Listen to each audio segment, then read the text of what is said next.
Andai kan Abu Bakar itu mal'un, orang yang kena laknat, berarti Nabi itu salah pilih teman.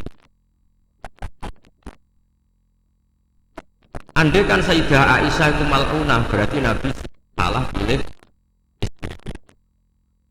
Jadi ketika kita tidak bisa detail secara ilmiah dengan argumentasi secara ilmiah, setidaknya kita memaklumatkan secara ijmal bahwa kita adalah menghormati wasofni ajmal.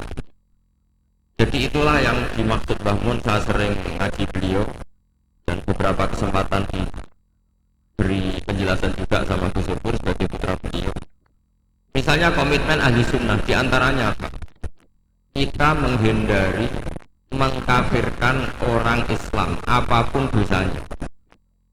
Ini juga ditulis oleh Mbah Mun di antara ciri khas ahli sunnah wal jamaah.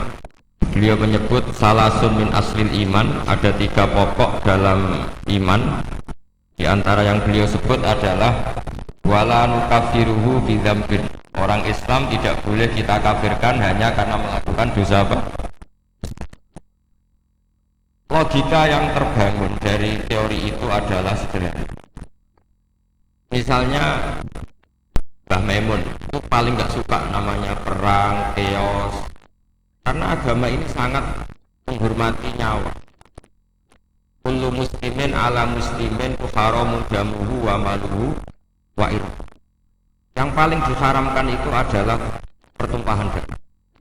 Wa id akhadna mitsaqakum la tasfikuna dima'akum. Pertama ada Bani Adam, pertama ada peradaban Bani Israel, pertama ada peradaban para nabi. Itu komitmen dasarnya apa? Jangan sampai ada pertumpahan apa?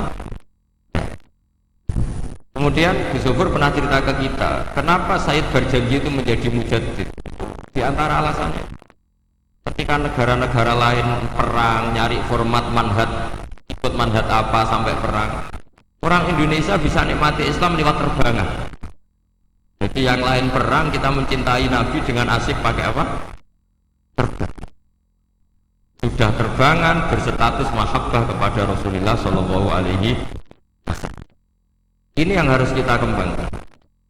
Jika saya berharap fikih pilkada, ya fikih apa? Pilkada. Yang tadi disindir katanya datang ikhlas tidak demi apa tadi? Uang itu. Saya nggak ngerti itu tadi bahasa Thailand atau mana, nggak tahu. Saya itu tertawa itu karena nggak paham. Kok ada bangsa Indonesia yang bahasanya gitu. Jadi saya itu tertawa karena nggak paham. Tapi ngerti lah arahnya. Saya pernah mengkaji fikih pilkada sama teman-teman. Itu cara berpikir juga darul mafasid muqaddamun ala jabil masalah. Dulu orang untuk jabat itu harus duel, harus taruh. Misalnya ada dalang ingin dapat istrinya dalang yang lain yang cantik, itu ya taruh, yang menang terus dapat. Sampai ada kerajaan Sumenep juga gitu, ada kerajaan di mana perang terus sebagian kalah lari kemana, sebagian terusir lari kemana. Dulu itu semuanya pakai perang. Sekarang alhamdulillah perebutan kekuasaan itu lewat pilkada. Apapun di situ ada bohongnya, ada nggak bener-benernya sedikit. Tapi setidaknya itu tidak dengan aturan pertumpahan apa? Darah.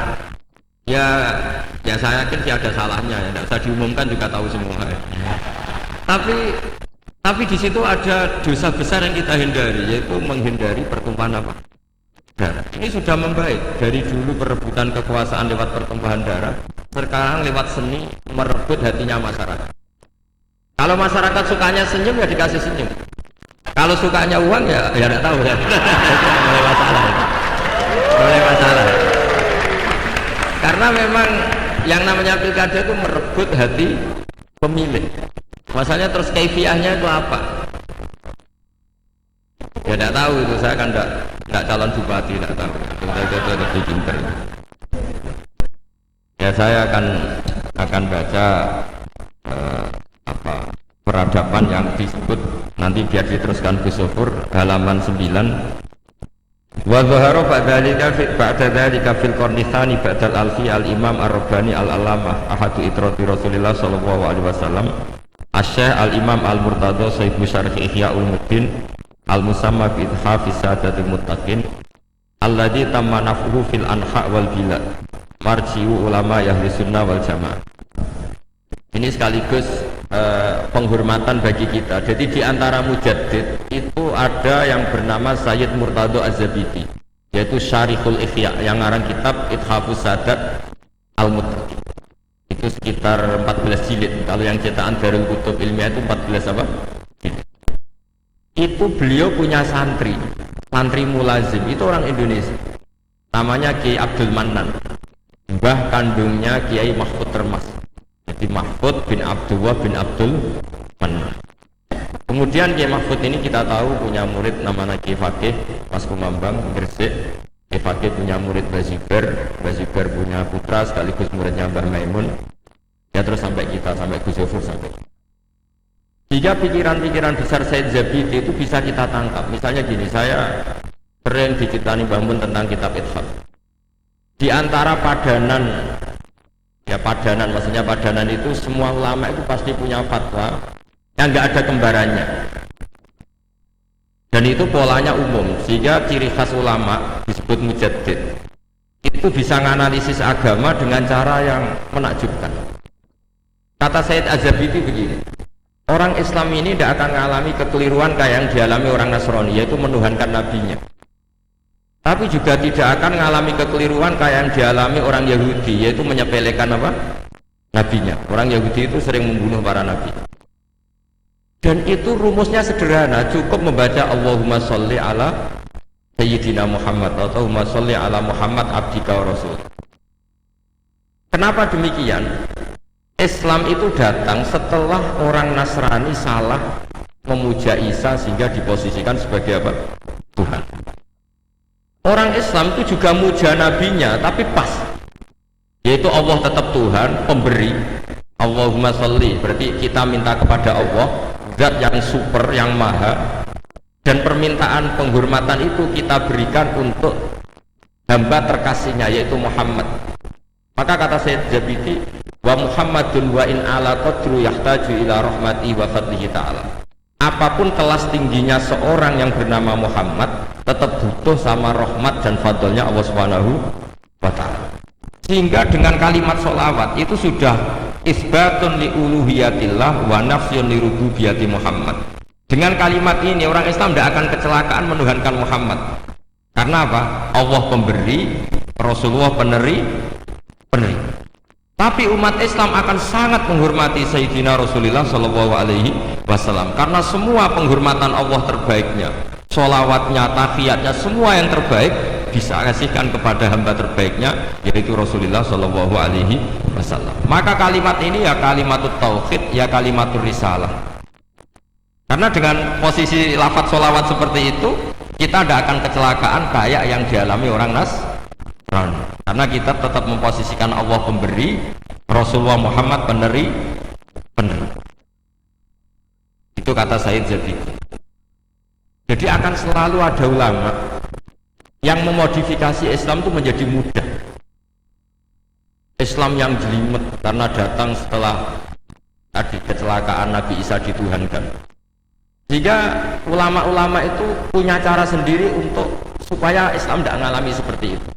Kalau kita ngaji tauhid, misalnya seorang nabi selain punya sifat sidik, amanat, tabligh, fatonah, punya sifat apa? Al-a'rad, al-basyariyah. Nabi harus punya sisi kemanusiaan. Sehingga nabi itu sering dahar di depan umum supaya menunjukkan kalau beliau seorang apa? Manusia. Bahkan nabi juga pernah sholat zuhur itu harusnya 4 rakaat, sholat hanya 2 rakaat. Ketika ditegur, ya Rasulullah ini sholat model baru atau memang nasa mansuh? Karena kalau model baru mereka senang kan, berarti mulai besok sholatnya tidak 4 rakaat tapi 2 rakaat, karena kategorinya nasah apa? Nasah. Tapi Nabi memberi penjelasan, enggak, saya tidak lupa. Akhirnya Nabi menambahkan 2 rakaat, masyhur itu cerita itu. Kata Nabi, ma kuntu ansa walakin unas saliasuna. Saya ini sebetulnya tidak pernah lupa, tapi didesain Allah lupa supaya bisa bikin apa? Benar. Tapi apapun itu menjadi sangat basyariah. Saya ulang lagi, apapun itu sangat apa? Basyariah. Dan basyariah Nabi ini menguntungkan Islam, yaitu ciri khas Islam adalah menuhankan Allah saja, dan selainnya apapun hebatnya, meskipun seorang Rasulullah Muhammad tetap namanya abduhu wa rasul. Nah, hal-hal seperti ini terus kemudian dilakukan oleh Imam Ja'far Al-Barjanji secara mudah. Kita sholawatan, kita terbangan.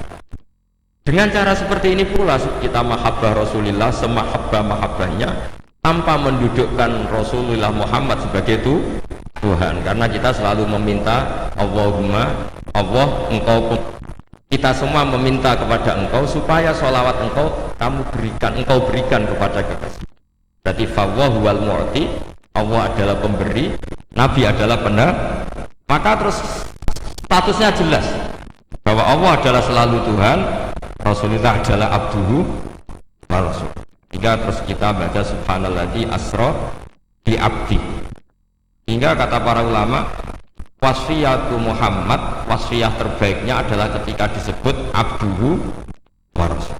Karena tadi agama Islam itu datang setelah prahara atau setelah kecelakaan, setelah kesalahan seorang nabi di Tuhan.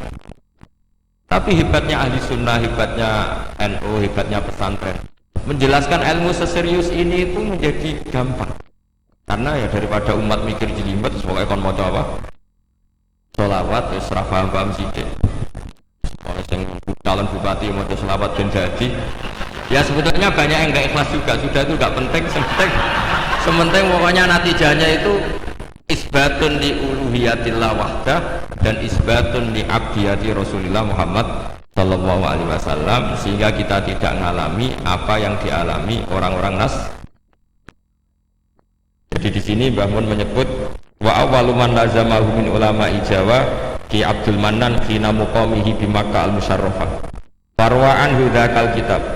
Warwa anhu ay an Kiai Abdul Mannan ibnuhu Kiai Abdullah. Sumarwa anhu ibnuhu Kiai Mahfud At-Turmusi atau At-Tarmasi. Warwa anhu Kiai Faqih Al-Maskumambani. Warwa anhu tilmidhuhu walidi Kiai Zubair Tahlan. Sumarwaituhu anhu. Jadi kita sebagai bangsa Indonesia itu sangat mulia karena Ihya setelah dikarang sekitar tahun abad 5 Hijriah, karena Imam Ghazali lahir tahun 450 wafat 504. Itu tidak ada yang bisa nyarai, tidak ada atau tidak berani, karena ini terkenal wali Imam Ghazali. Baru disarai itu 600 tahun kemudian oleh seorang sadat, seorang habib alim alama namanya Sayyid Murtadha Asadi. Ini ku delalah di antara murid mulazimnya itu orang Indonesia, namanya Syekh Abdul Mannan. Makanya saya masih ingat ceritanya Mbah Mun ketika Cordova guling, Andalusia guling. Saya masih ingat kalimatnya Mbah Mun. Allah gak terima nek wong sing maca tasbih itu berkurang. Terus digenti ning Demak Bintoro. Artinya ketika Andalusia guling di Spanyol itu berbarengan dengan berdirinya kerajaan apa? Dan sekarang polanya kelihatan sama. Dulu ulama-ulama Andalusia itu hebat-hebat, bisa ada Ibu Malik ngarang Alfiyah, ada Imam Qurtubi ngarang tafsir Qurtubi, ada Imam Syatibi yang mengarang Qiraah apa? Indonesia juga tidak kalah kerennya. Siapa yang nggak tahu Syekh Nawawi Banten?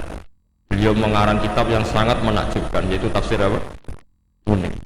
Siapa yang nggak kenal Syekh Mahfud At-Turmusi? Ketika banyak orang yang nggak bisa mensarai kitabnya Imam Suyuti Alfiyatus Sirah, beliau punya sarahnya itu Manhajul Zawin Nadhr. Dan paling masyhur sarah Muqaddimah Al-Hadramiyah juga milik beliau, yaitu An-Manhalul Amim atau yang terkenal dengan Hasyiah At-Turmusiyah. Itu juga eranya Mbah Zubair, karangannya banyak, Mbah Mun, Zofur juga punya naskah, punya karangan. Jadi ketika Islam tidak di Mekah dan tidak berbahasa ibu bahasa Arab, ternyata melahirkan ulama-ulama top di Andalusia, yang setelah Andalusia kalah, Allah mengganti ada di Indonesia. Masih ingat, jadi kata Mbah Mun, di antara syarafnya kita, mulianya kita adalah ketika Andalusia guling itu berbarengan dengan berdirinya masjid apa? Demak. Dan setelah saya angen-angen, pola-polanya hampir mirip, yaitu melahirkan banyak pengarang-pengarang kitab. Kita tahu Syekh Khalil punya naskah, semua ulama top-top kita punya naskah. Nah soal nanti naskahnya hidup apa enggak, itu kriminalnya murid-muridnya itu pasti. Loh, betul loh. Masyhur itu di Kata Imam Syafi'i, "Al-Laits afqahu min Malik illa annahu daya'ahu ashabu." Imam Laits itu ulama top. Sebetulnya secara fikih lebih alim ketimbang Imam Malik secara fikih. Illa annahu daya'ahu ashabu. Tapi murid-muridnya yang sembrono. Coba misalnya mbah kamu alim ngarang kitab, putune ra alim mesti dianggap jimat, tak jamin ya. Padahal itu bab istinja. Tapi itu pun dianggap jimat. Ya gara-gara kan. Makanya saya berkomitmen sama Gus Zuhur untuk terus baca kitabnya Mbah Mun, karena pasti murid top ndak itu terserah, guru top ndak itu terserah murid. Itu sudah jelas. Soalnya Mbah Zubair andaikan tidak punya putra Mbah Mun mungkin nggak serame itu. Orang nggak bahas Mbah Zubair lagi andaikan tidak ada. Andaikan Mbah Mun tidak punya murid-murid, utamanya putra-putranya, mungkin orang nggak bahas Mbah Mun lagi suatu saat. Makanya kata Imam Syafi'i ketika komentari Imam Laits, "Al-Laits afqahu min Malik illa annahu daya'ahu ashab." Imam Laits itu lebih faqih ketimbang Imam Malik. Imam Malik nasibnya baik, beliau punya murid top namanya Imam Syafi'i. Jika kitabnya Mudawwan, Imam Syafi'i punya murid Imam Buaiti, Mudawwan, Imam Muzani. Setelah itu ada Mukhtasarul Muzani. Setelah itu di Mukhtasar lagi oleh Imam setelahnya. Ada Imam Rafi'i, ada Imam Ghazali. Setelah itu terus mulai Imam Haroman, Imam Ghazali, terus Minhajut Thalibin, Imam Nawawi, terus sampai saya Zakaria Al-Ansari. Dulu namanya kitab setelah itu jadi Mukhtasarul Muzani, setelah itu jadi Nihayatul Matlab fi Dirayatil Madhab dikarang Imam Haroman. Setelah itu Imam Ghazali Al-Wasit wal Basit. Setelah itu Imam Rafi'i. Setelah itu Imam Nawawi. Setelah itu terus Imam Nawawi menamakan kitabnya Minhajut Thalibin. Saya Zakaria Ansari mengarang namanya Manhajut Tulab. Ya sama, pola-polanya sama. Tapi yang penting kitab ini tidak hilang. Saya sampai sekarang belum pernah tidak baca kitabnya Mbah Mun. Mulai Mbah Mun Sugeng sampai sekarang di murid-murid saya, di muhibin saya. Karena saya tidak ingin menjadi tersangka kayak anak buahnya Mbah Mun. Ya saya kira demikian. Assalamualaikum warahmatullahi wabarakatuh.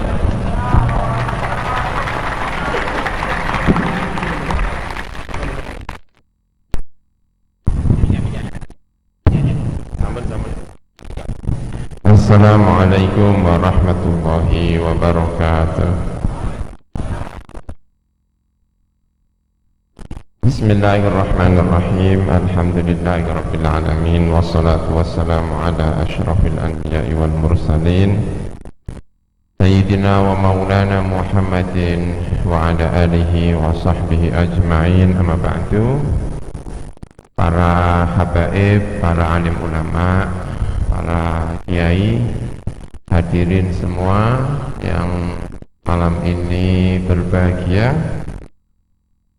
ketemu dengan Gus Baha, dengan para alim ulama. Ada keluarga besar Pondok Pesantren Nasy'atul Ulum, Nasy'atul Muta'allimin, ya, mohon maaf ya, Kiai Munib dan kiai-kiai yang lain.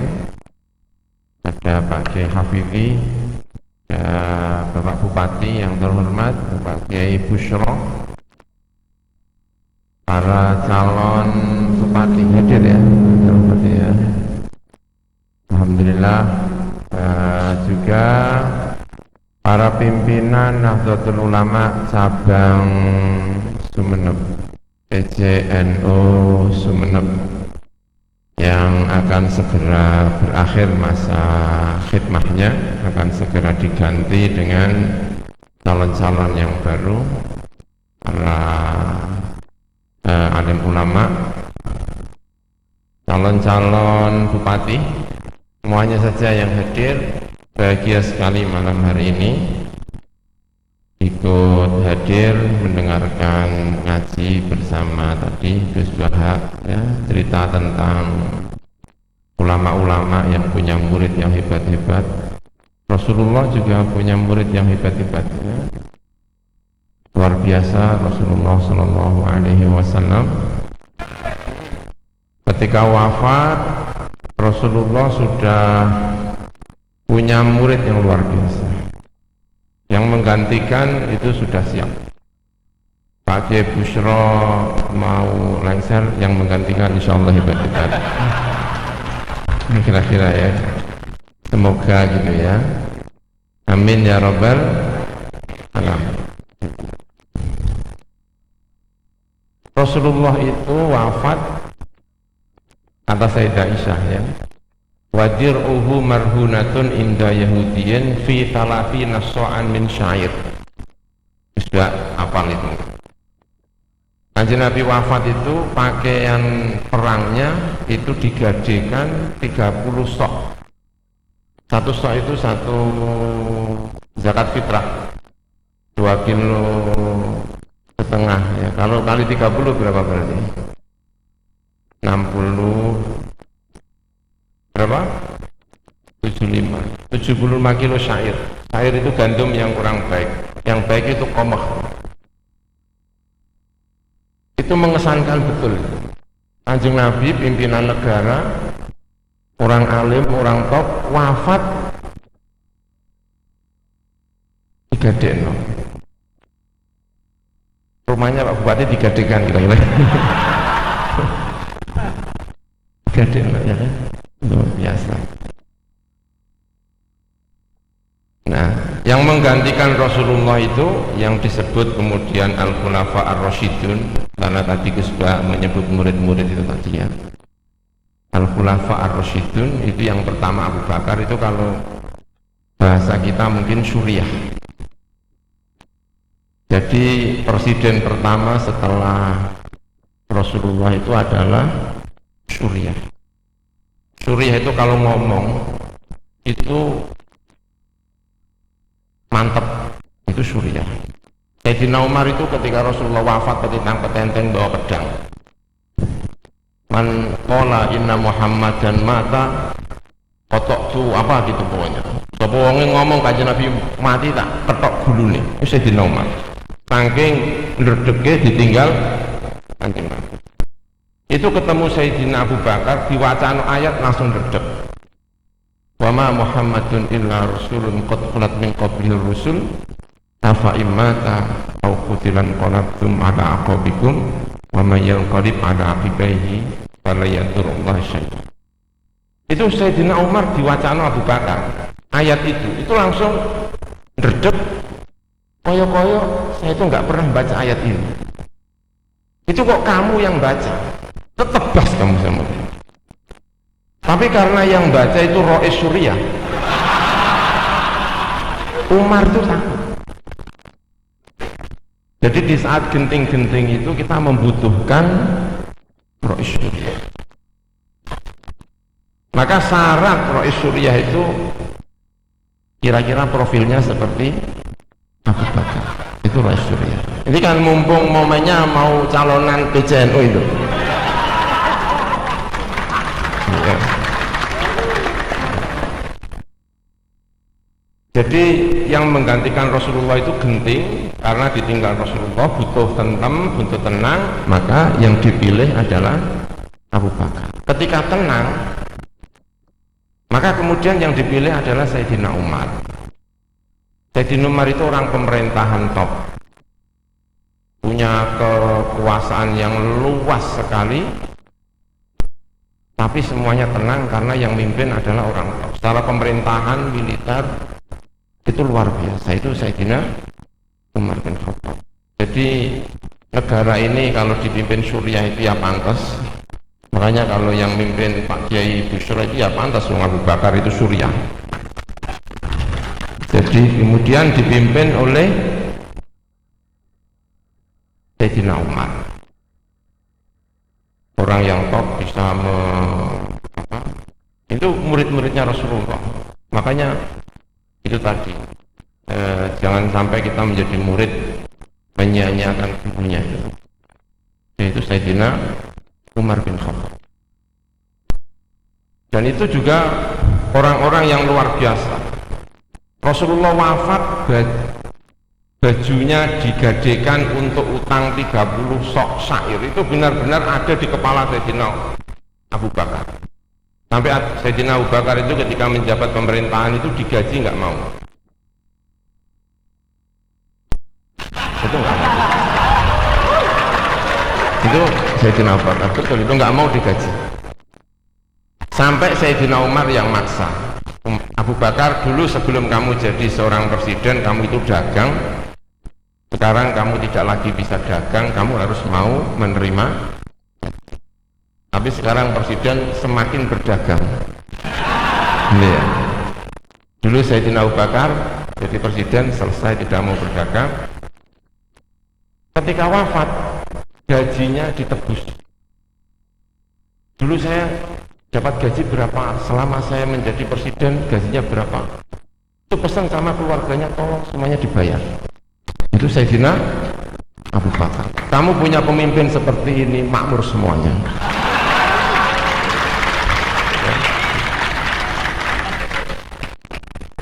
Lalu Sayyidina Umar bin Khattab, karena ingat Rasulullah jadi presiden, wafat menggadaikan baju perangnya itu Sayyidina Umar. Sayyidina Umar itu tanya kepada, kalau sekarang itu ya mungkin DPR-nya atau apa, saya sebagai presiden ini pantasnya mendapatkan apa? Pakat 2 baju musim panas dan 2 baju musim dingin, 1 baju musim panas, 1 baju musim dingin, ongkos gaji dan umroh, hidup untuk keluarganya. Saya tidak orang kaya, saya tidak orang miskin. Itu kata Sayyidina Umar bin Khattab. Luar biasa itu. Tiba-tiba beliau itu pidato kayak gini, pakaiannya rangkep 2. Rangkep 2. Ya jamaah, kalau bahasa orang Jakarta di TV, ya kan? Ala tastami'una, dengarkan saya mau pidato. Salman berdiri. Salman, saya tidak akan mendengarkan kamu Umar sampai kamu bisa menjelaskan kenapa kamu hari ini bajunya kok 2. Sebelum kamu bisa menjelaskan bajunya 2, saya tidak akan mendengarkan. Karena kamu seharusnya cuma punya baju. Protes sama-sama. Umar panggil anaknya, Abdullah bin Umar. Abdullah, ada apa? Yang saya pakai ini bajunya siapa? Baju saya, ayah. Salman, yang satu bajuku, yang satu saya pinjam anak saya. Luar biasa. Suatu ketika Umar bin Khattab itu kemudian bertanya kepada kawan-kawannya, saya ini raja apa khalifah?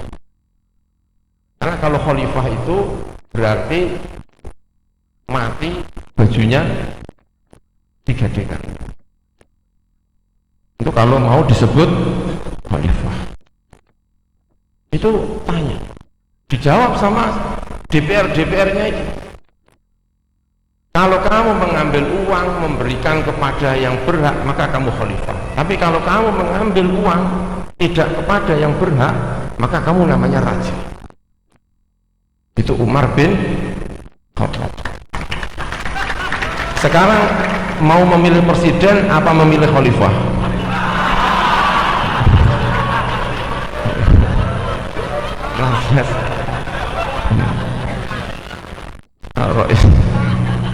Ini kan momennya momen yang pilkada dan apa namanya PJN itu ya.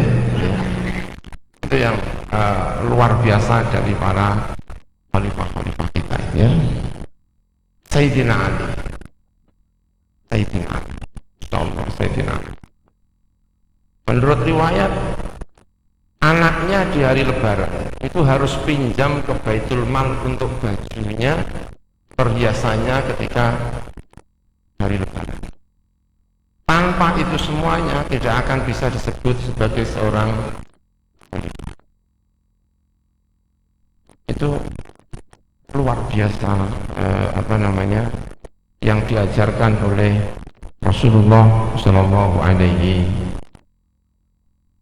Jadi Rasulullah itu punya murid-murid. Yang pertama itu Suriah, Sayyidina Abu Bakar.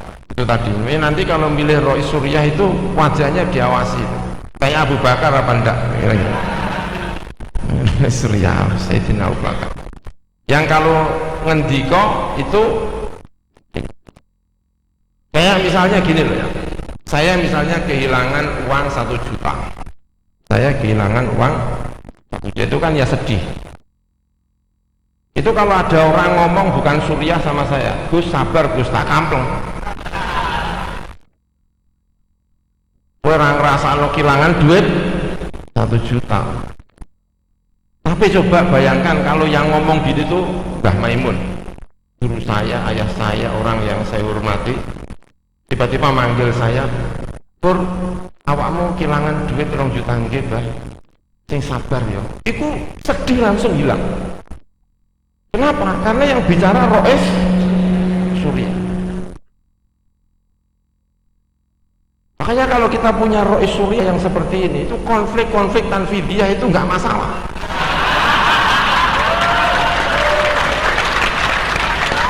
Tapi kalau Rois Suryanya itu aneh, itu konfliknya tambah nemen.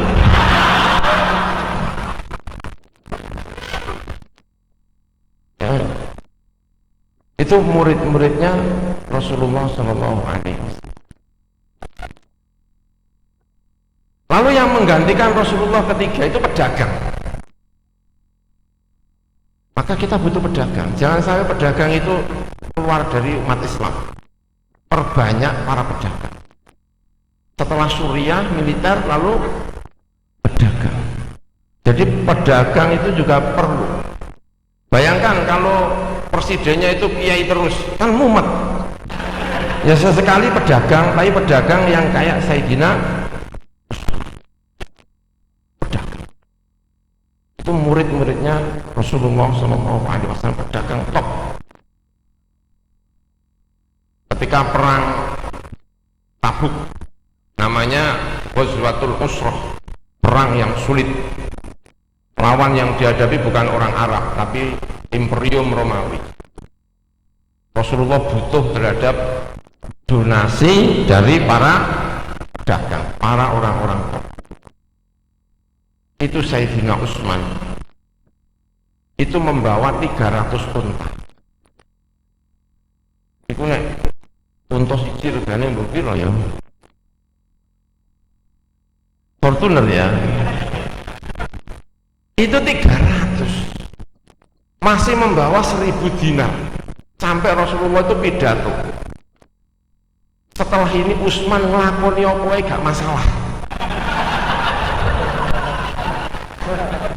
Pembantu kok semenuki.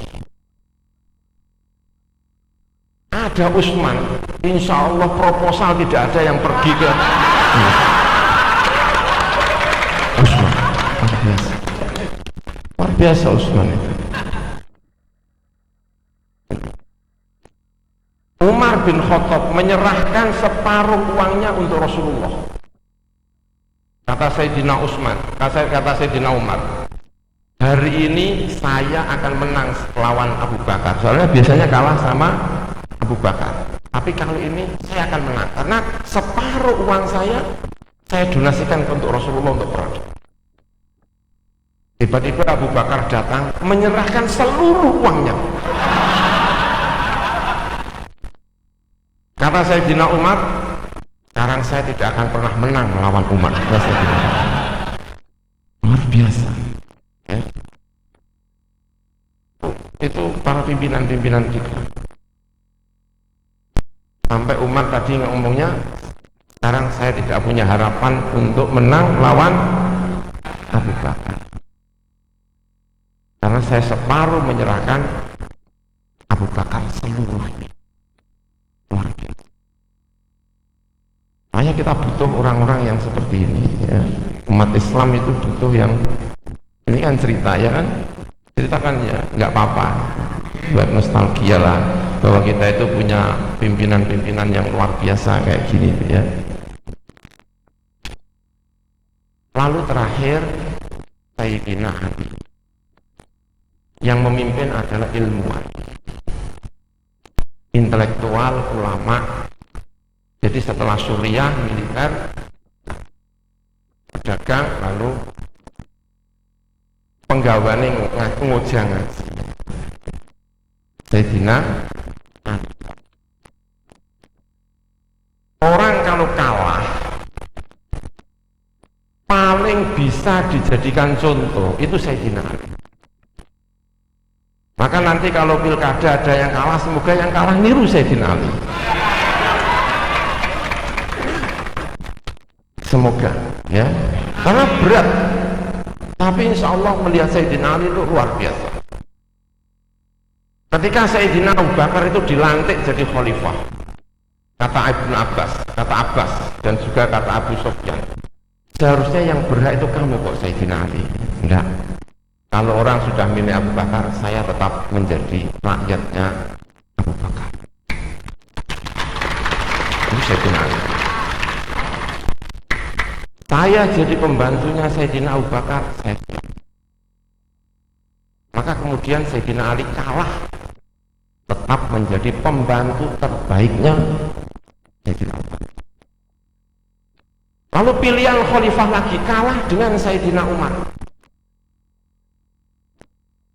Pembantu terbaiknya Sayyidina Umar adalah Sayyidina Ali. Laula Ali lahalaka Umar.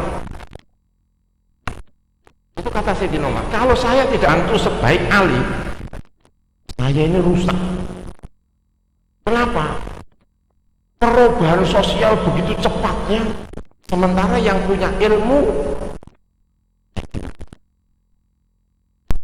sampai Sayyidina Ali itu bilang, ana waziran khairun minni khalifah. Saya sebagai seorang pembantu lebih baik daripada seorang khalifah. Makanya kalau ada yang kalah, tiru siapa? Sayyidina Ali. Nanti ini juga begitu nih. Ini kan ada yang milih sana, ada yang milih sini. Nanti kalau kalah, pilih Sayyidina Ali, insya Allah beres. Amin ya robbal alamin. Maka semuanya tentram. Karena Rasulullah SAW punya murid-murid yang luar biasa. Orang hebat itu bukan karena dirinya, orang hebat karena murid-muridnya. Itu yang salah satu menjadi ciri besar tadi disampaikan oleh Gus Baha. Imam Laif doya'ahu ashab. Punya murid yang hebat-hebat. Kita ngaji kepada Mbah Maimun, saya salah satu kenapa Mbah Maimun itu kok disebut orang hebat, karena muridnya hebat-hebat, karena muridnya sampai ujung sana sampai ujung sini mengabdikan sebagai guru sekian tahun, sekian lama, mendidik dengan sebaik-baiknya, dengan ini, maka menjadi orang hebat.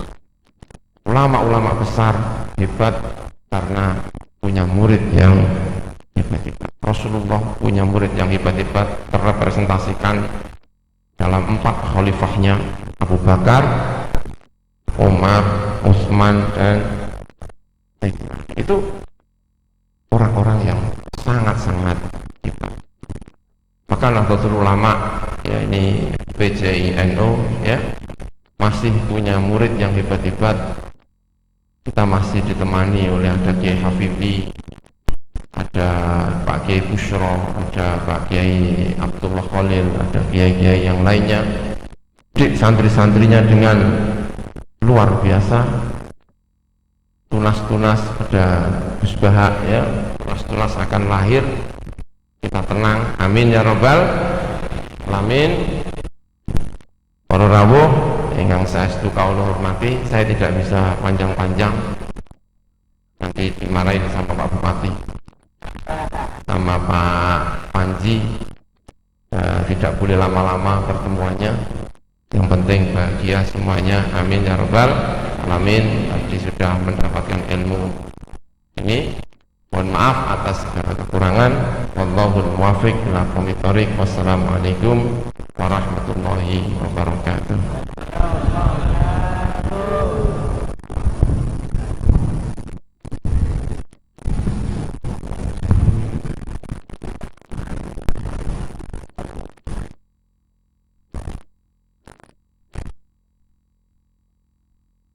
Baik, terima kasih. sangat menarik apa yang telah disampaikan oleh beliau-beliaunya. Ada permintaan dari panitia bahwa kami buka segmen pertanyaan. 2 orang saja. Oh ya, baik. Mungkin kami cukupkan sampai di sini saja. Ngaji bareng Gus Baha dan Gus Ghafur. Semoga apa yang telah beliau sampaikan bisa kita jalankan dalam kehidupan sehari-hari, bisa menjadikan kita lebih paham lagi tentang bagaimana Islam lahir di muka bumi ini. Selanjutnya pembacaan doa yang akan dipimpin oleh Al-Mukarram Kiai Haji Muhammad Taufikur Rahman FM selaku Rais Syuriah PCNU Sumeneb. Kepada beliau kami aturkan.